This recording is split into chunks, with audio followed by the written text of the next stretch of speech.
Hi, I'm John. This is my show, An American Scheme, where I'm proving that Diana Ross is Michael Jackson's actual mother. So, I'm kind of just going to mumble, talk a little bit of stuff in this video.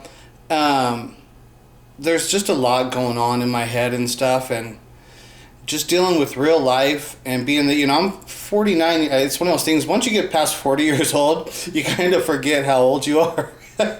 You kind of just forget everything. Things are just not so important anymore, so it's like, what I gotta think about it's not like when you're a kid, you're like, no, I'm 15, because when you're gonna be 16, you're gonna get your driver's license, and those things are really important. So now it's like, but when I say my age, it's like, wait, how old am I? It's like, okay, yeah, I'm 49, that's right, 49. So it's like, it's just funny when you get older how life changes and stuff, right? So there's this weird thing that's going on right now, just with this Michael Jackson stuff. Because, see, I'm old enough that I was a Michael Jackson fan. Like, I remember, the Jackson 5, because when you're a kid, A, B, C, 1, 2, 3, that's obviously, I remember hearing that way, it's like as long as I've been alive, basically, because, I'm born in 72, so Jackson 5 were already, like, big and stuff as I was a kid and stuff, and so I can remember being really young and hearing A, B, C,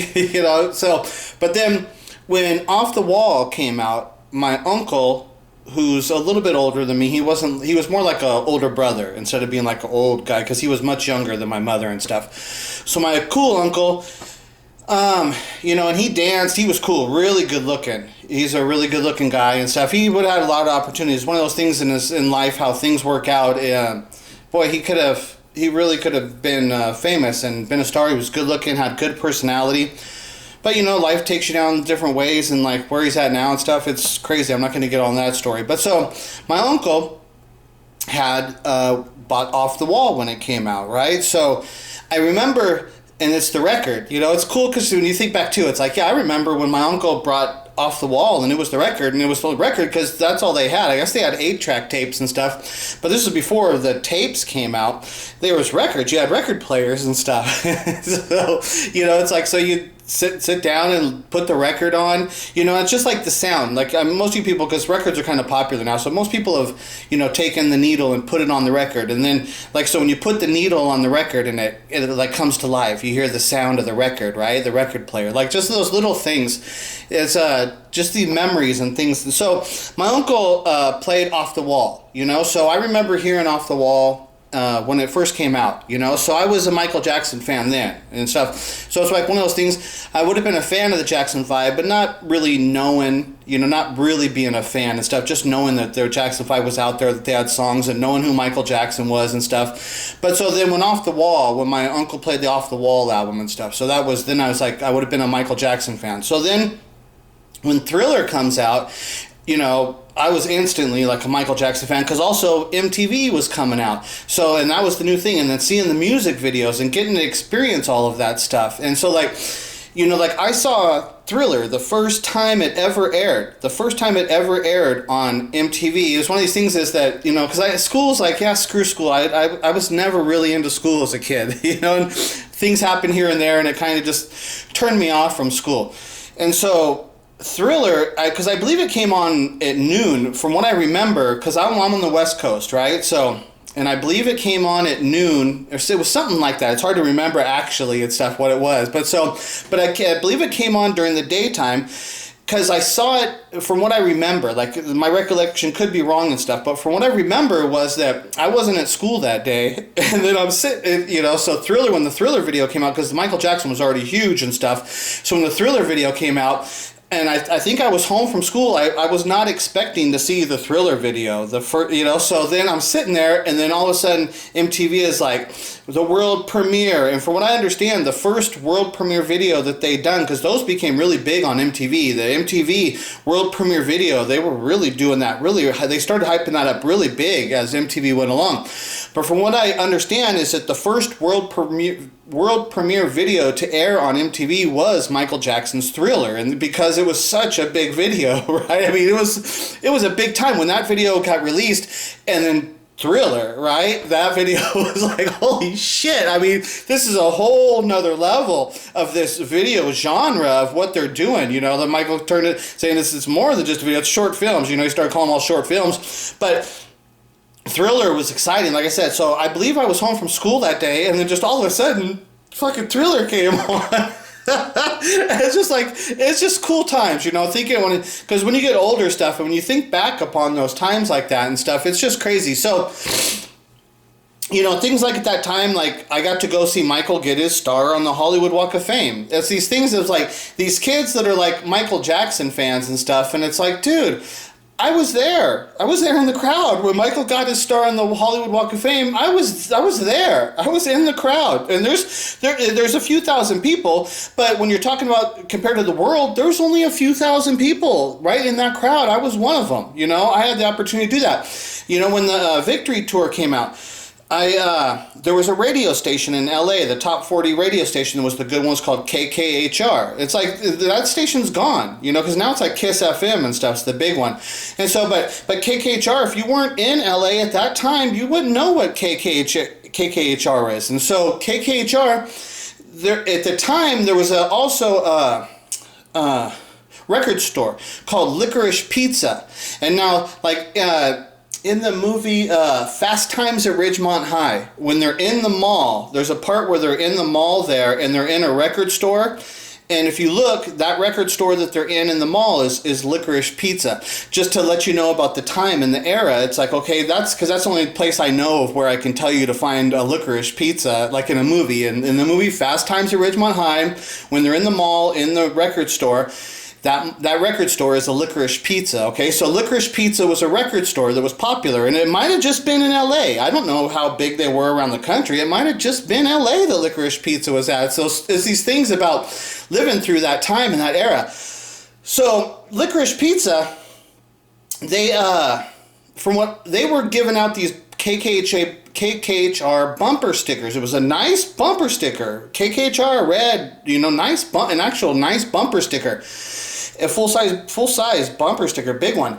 And then on the back of the bumper sticker was the entry for. I wish I had hundreds of those bumper stickers. I used to have a box. I had a box that's like a paper box, and I literally covered the whole box in KKHR bumper stickers, except I didn't do the bottom, because now that I think about it, it's like I should have done the bottom because it would have been more like waterproof, because what happened is I had a house, and so that KKHR box, I had my Michael Jackson memorabilia in it, and then I had a house that had a water leak, and the box got destroyed. It didn't destroy all of my Michael Jackson stuff. Most of my stuff is fine and stuff, but it did mess up some of the stuff. I lost a few things and stuff. But the box got destroyed because the bottom of the box, I didn't cover it up with stickers. But so I used to have this box, this KKHR box, and it was covered, literally covered with KKHR bumper stickers. And so on the back of those bumper stickers was entry forms to the Jackson Victory Tour, right? And so I got to send in, I filled out like 30 to 50, I don't remember exactly, but I sent in like 30 to 50 and I mailed them in. And then what would happen is they would call your name on the radio, and if they called your name on the radio, you had like 30 minutes to an hour at the most. I think it was like 30 minutes. You had like 30 minutes to call into the radio station and win your tickets to the concert and shit, right? So this one time, I'm in for the weekend. I had a friend of mine that lived. And the people on my street, we were all Michael Jackson fans. We were all big Michael Jackson fans and shit, right? So my friend across the street, his mother was going to Palm Springs, like they were going to move out there. She had a lot of friends, so they would go out to Palm Springs. It was one of the things about like living in California.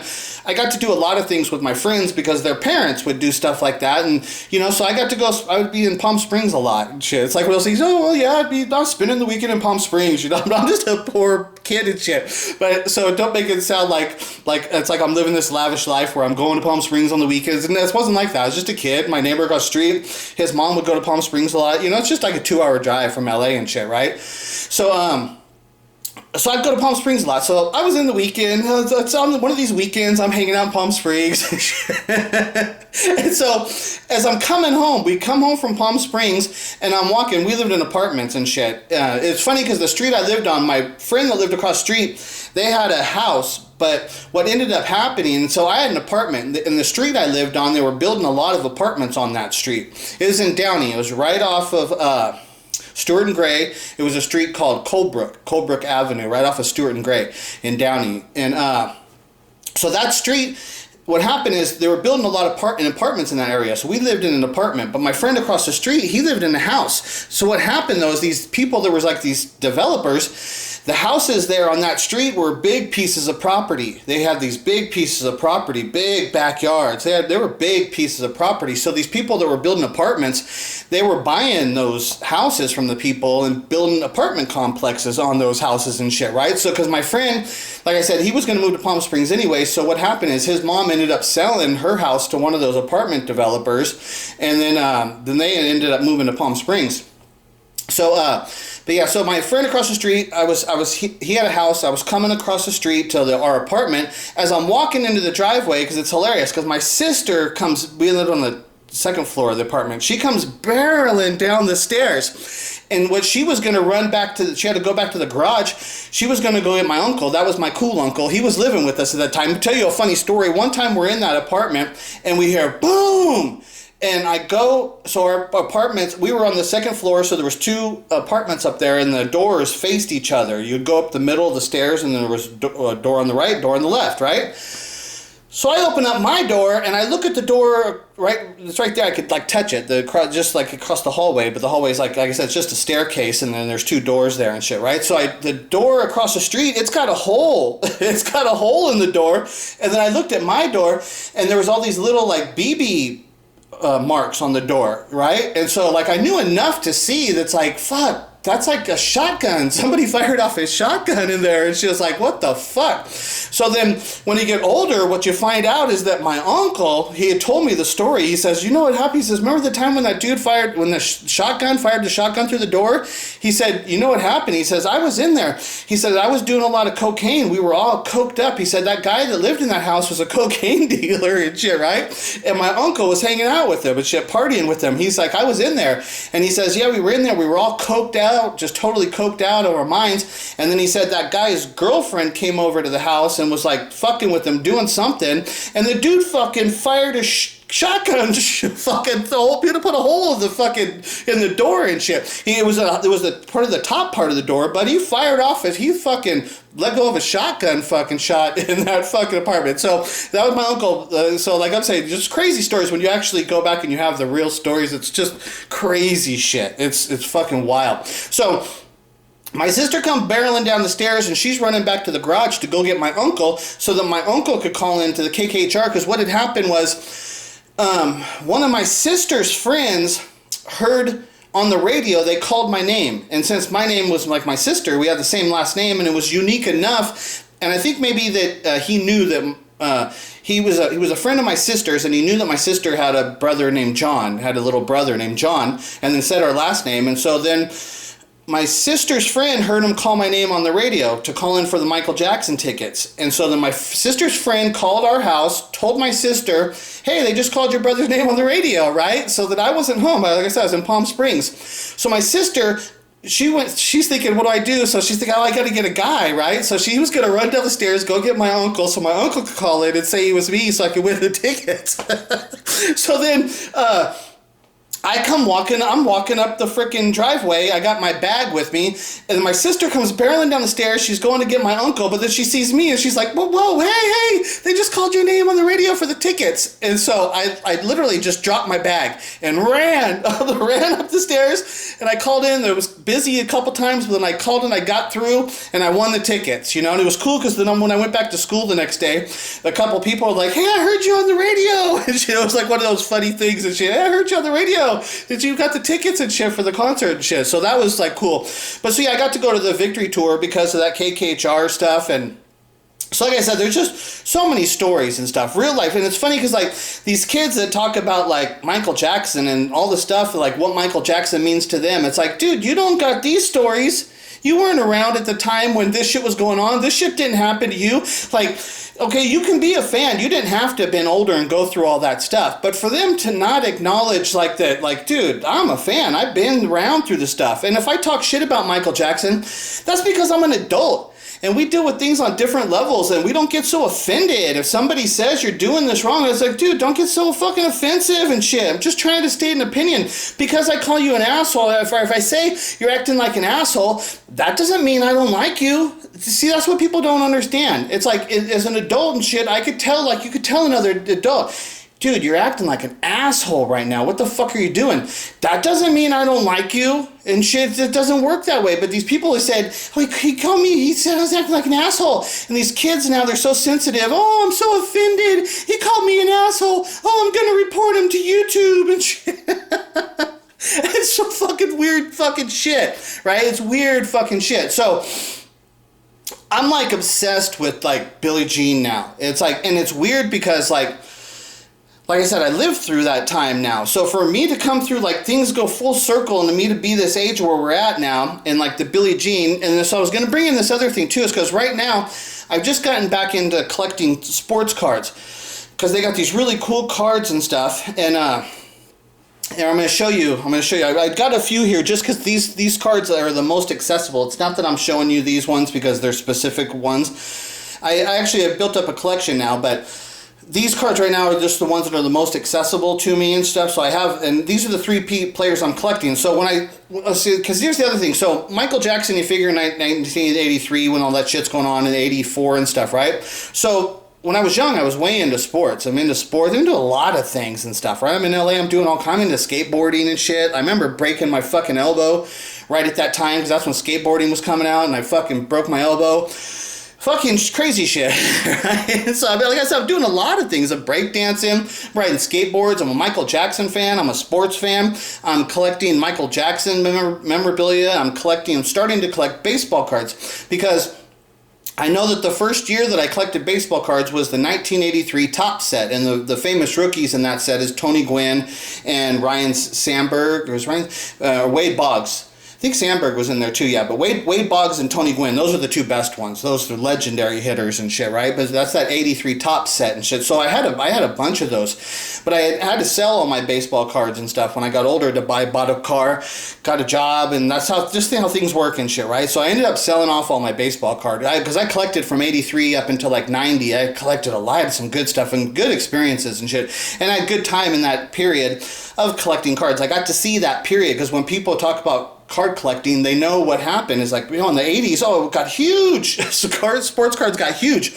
But they weren't grading cards back then. So there's a whole nother level. The cards now I'm going to show you, because they got fancy and shit, right? So here, look at it. Let me show you. I'm going to show you a few cards.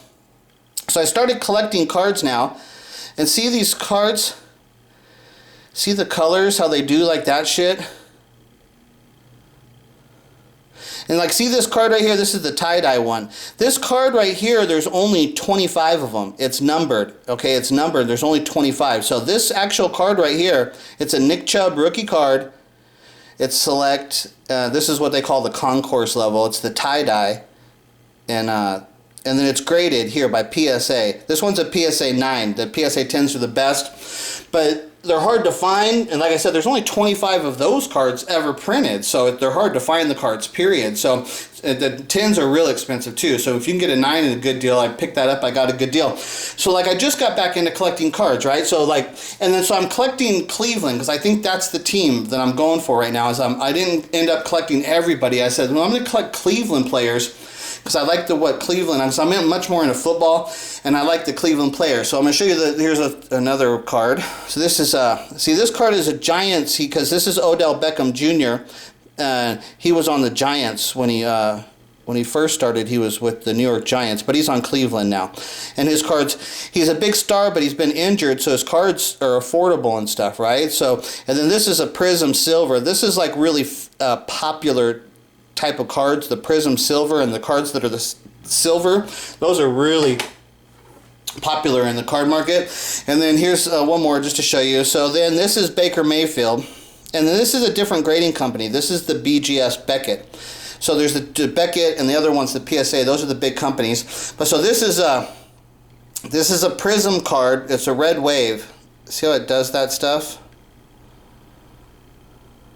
And this is Baker Mayfield, because the quarterbacks are more expensive and stuff, because they have longer careers, and they're the ones that get all the attention and shit, right? So like this card is numbered also. So that one's got a number. It's 149. There's 149 of those red wave cards. But so those are the sports cards, and they're the Cleveland and stuff, right? So like that's what I'm doing now. So I'm doing all this Michael Jackson stuff, all freaking obsessed with Billie Jean.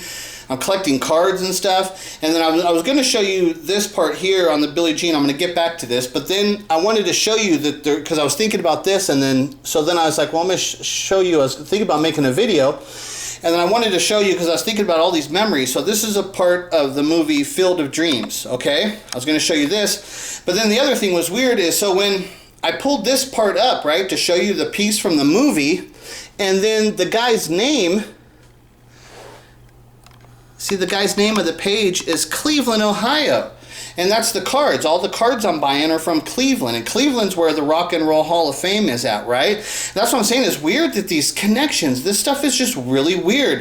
It's like, it makes me feel like I'm like kind of like living in a like literal like moment of history, like what the Field of Dreams is like, right? And it's like I feel like I'm living in some kind of weird moment like that. It's really weird, the stuff that's going on right now. So here, I wanted to show you this part about this. Let me play this part here. Ray, people will come, Ray.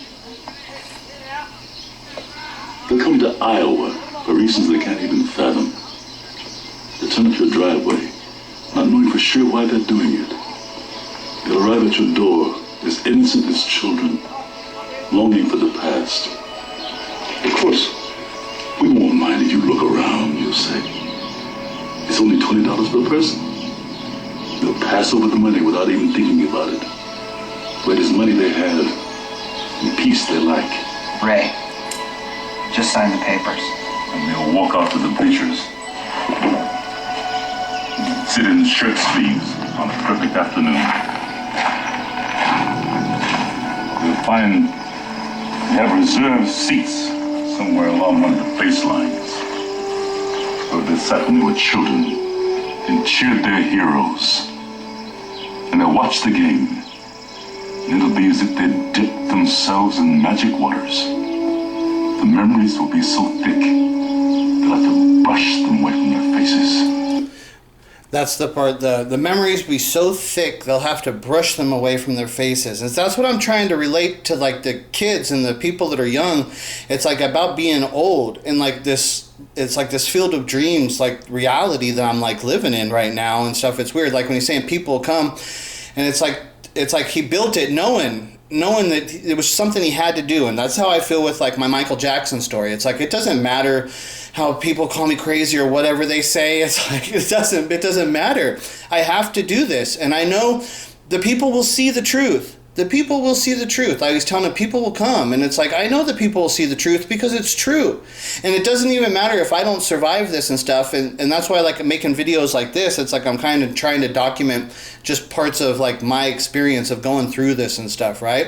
And then so that's why I'm showing you right now. It's like, and I was telling you those stories. It's like right now I'm dealing with this part where it's like the memories are so thick. It's like I'm having to like brush them away from my face. It's just this weird moment of time of which I'm living right now. That's why I was showing you the baseball cards. And like I said, I pulled it up, and then this page is called Cleveland, Ohio. That was just like an added thing. These things happen. It's like, what is going on? What is this? What is this that's going on? It's just really, really weird. And so let's go back to this, because this part of the song, I'll be finding parts of the song, and it's like I get obsessed with it. And so like right now, it's like this part of the song is just like, it's stuck in my head and stuff. It's like right now when I explain it, doesn't mean that I'm going to explain it perfectly, because it takes time to develop your understanding of like this artwork and this reality of what's the situation. It's like the Field of Dreams. He didn't know, when he says, if you build it, he will come. He didn't know what that meant and stuff. And he thought it was Joe Jackson when it happens, like in the movie. He thinks it's Joe Jackson. He builds it, Joe Jackson will come, right? But it wasn't about that. It was about his father. It's a whole other thing. You don't know what it is until it happens and shit, right? So it's like this shit. So So, like, as I'm explaining the song and stuff, it's like, well, I'm explaining it now, but that doesn't mean that that's the final understanding of it and stuff. And it's like, I don't mind being wrong and looking like a fool. It doesn't matter, because I'm interested in the bigger picture, and I'm interested in the journey and the adventure of what's going on, you know, this other stuff. So, the first words, so take my strong advice, just remember to always think twice. And so, look at what he says. Take my strong advice. Take my strong advice. Just remember to always think twice. You know, always think twice. And so, what's the story of Billie Jean? Just think about the story. What everybody thinks, that Michael says that kid is not my son. Everybody says that.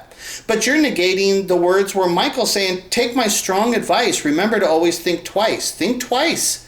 You got to think twice. Don't take things at face value. Don't believe that you understand what's going on just because you heard a little something like that. And it's like, so Michael, like, when he's telling you right there how to understand, like, and how to be a better person and how to figure things out in the world, like, he put it in this, that he put that in this song.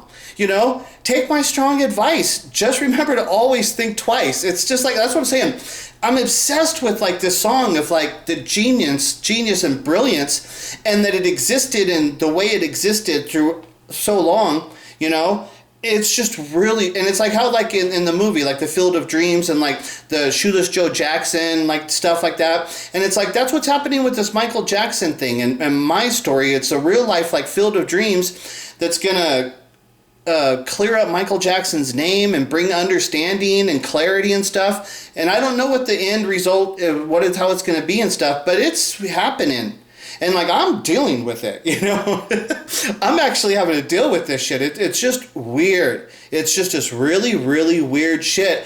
Because, like I said, who I was as a kid as a Michael Jackson fan, and then being to where I'm at now, my actual, how things are happening right now and stuff, right? So, these next lines, I'm trying to understand exactly. Okay, so she told my baby we danced till 3, and she looked at me.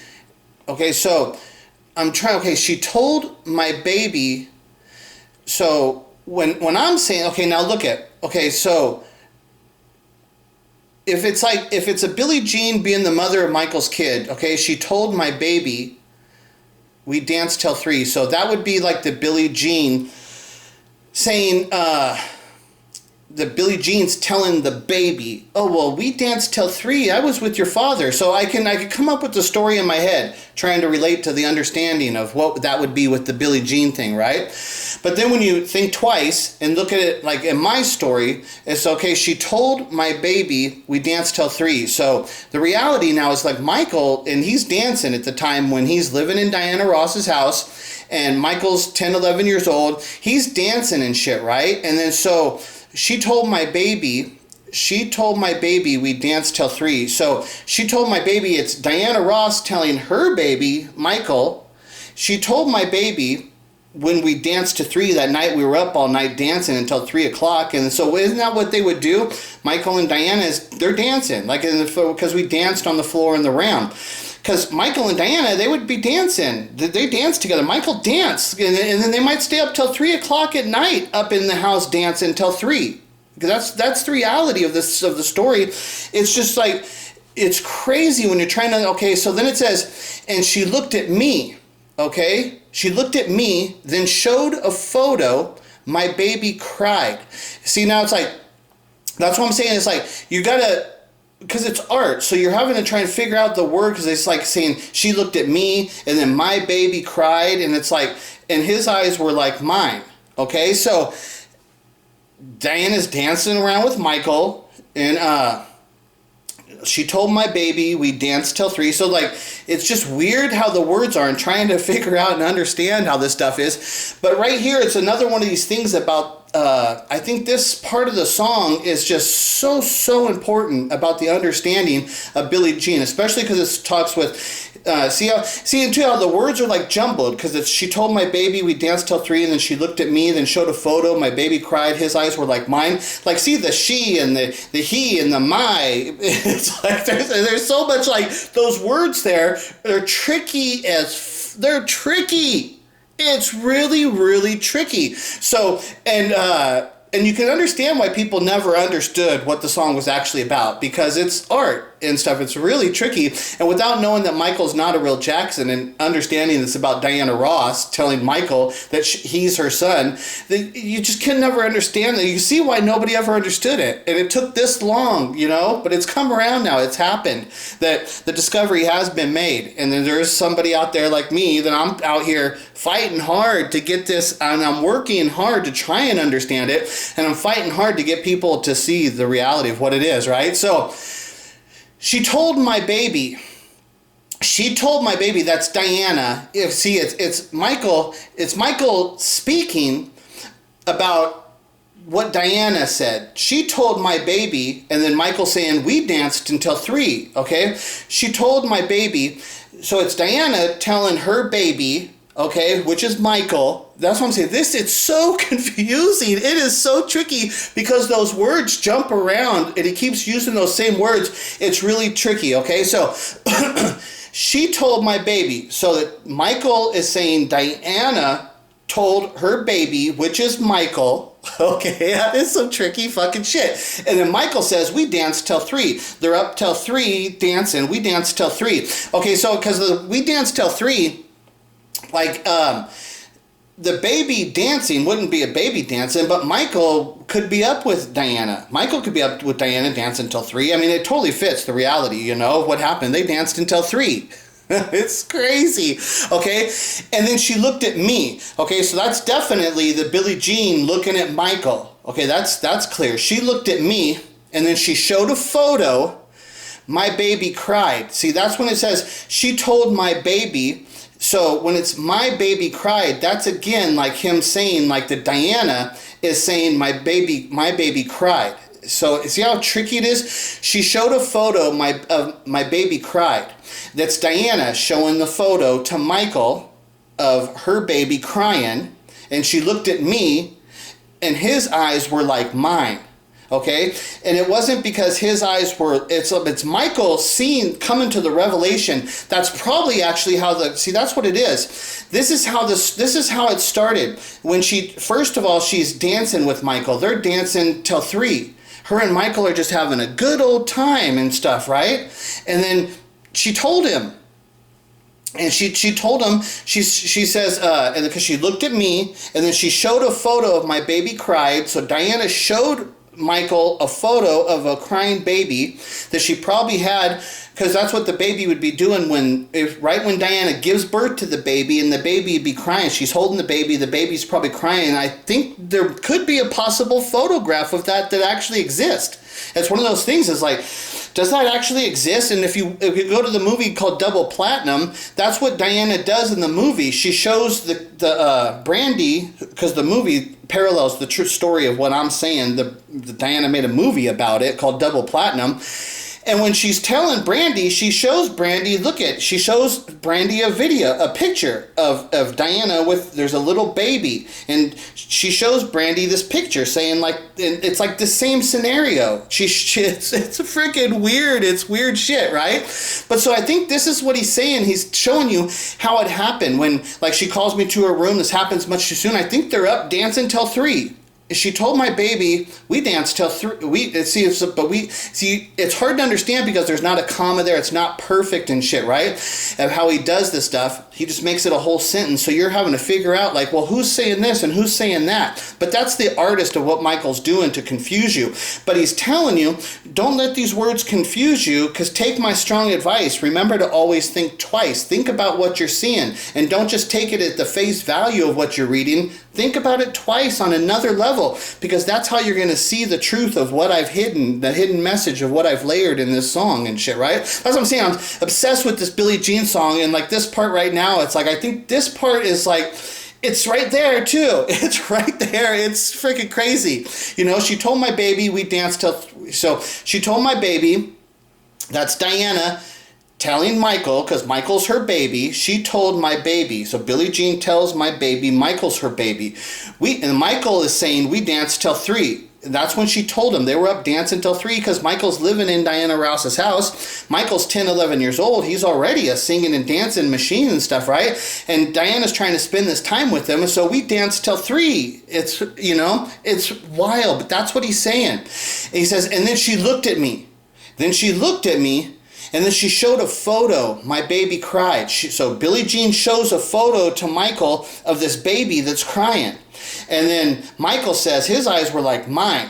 And then so that's when Michael sees that photo. And then I think that's when Diana tells Michael. And then she, I wonder if the next, because we danced on the floor in the round. And that's like the dance. They start to do this dance now where they're dancing. They're going to do this dance on the floor in the public around the circle of the round. And so there's an old poem and stuff that's something about the floor and round and stuff. That James L. had brought it up to me, and it was related to this, but I haven't, it's one of those things, there's more information out there and stuff, because there is this poem, and it did relate and stuff, but I've never brought it into my explanation of this thing. But this is what it is, and then Diana tells him, she says, I'm the one, but the kid's not my son. It's what's going on in here. But that's what that photo and stuff, and that's the explaining of what this experience, this real life experience of what Michael went through and stuff, right? And it's one of those things that, like I said, within this words here, Michael first tells you how to understand these words, because he's saying, take my strong. He uses the word strong advice. You know, take my strong advice. Remember to always think twice. So Michael starts it off by saying that, shit, if you think you're going to understand this, you better take my strong advice and start thinking twice, because this is not what you think it is. There's so much here. It's confusing. It's artwork, and I've jumbled it up and I've made it tricky and stuff that you're not going to understand it. And like nobody did understand it. Nobody can understand. But now that we're understanding it, now you can see it. It's clear. It's coming clear and stuff. It's clear and stuff. We're hearing the voices and shit. But see, that's the thing that, like in that movie Field of Dreams, there's only certain people that hear the voices, right? So there's like, when I'm doing this stuff, some people out there, they can hear it. They hear the truth. They hear the truth of what I'm saying. And so you guys are hearing the voices and stuff, right? I've opened this door. These voices are coming out now, and we're hearing the truth and stuff, and we're living this experience and shit. But a lot of other people, they don't hear it. And then they're mad because they can't hear it and they don't understand it. So I'm being attacked by those people too. So we don't know how this is all going to play out and stuff. But I was just like, wanted to give you some of my experience of things that are going on, and like the actual my life experience of having to deal with this stuff, and things that I'm looking at right now in words, and trying to get better explanations and have better understanding of these type of things and stuff, right? But it always takes a long time. I go rambling, I could talk for an hour. Things go so long, okay? So that's it. I'm going to go and cut this video off. I'll talk to you later. Bye.